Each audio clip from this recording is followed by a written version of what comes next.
Realme guys, hindi nag-on. Yan o. Saksakan natin ang charger. Wala pa rin, walang display. Ang sabi ng may-ari, namamatay daw kapag binubulyuman niya at kapag ino-open din niya yung mga apps, namamatay din. So ito guys, titingnan natin sa likod kung ano ang nangyari sa kanya. Bubuksan lang muna natin ang likod. Gamit tayo ng mga pantanggal ng kanyang cover. Pati nalagyan na rin natin ng fluid. At ito na guys, tatanggalin na natin ang kanyang cover sa likod.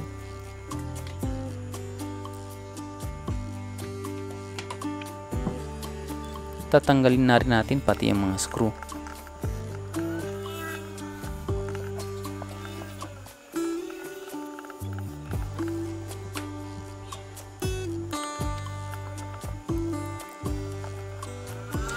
Alamin natin guys kung ano na nangyari sa likod. Bakit walang reaction yung ating charger at wala din display. Suspect natin dito agad yung battery. Baka hindi siya nakatouch o baka nasira na yung battery.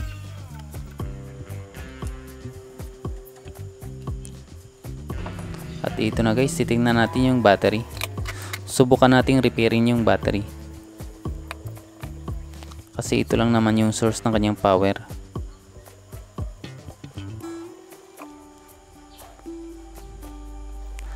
I-disable lang natin yung kanyang fuse.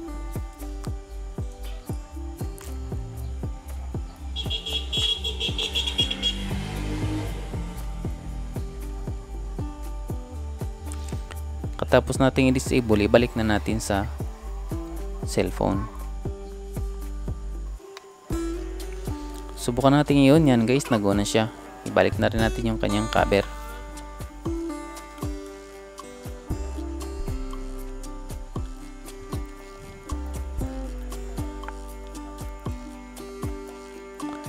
Katapos natin ibalik yung cover guys, ibalik na rin natin yung mga screw.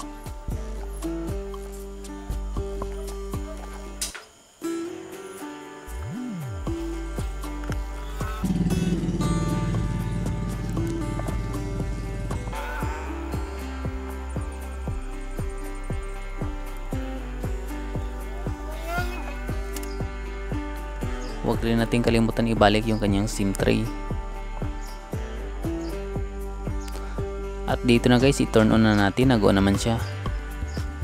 I-try natin yung kanyang emergency kung magta-touch pa ba. Baka nadali natin yung kanyang LCD. So from 70 to 60%. So yan guys, nagta-touch naman. So ibig sabihin okay na yung unit na ito.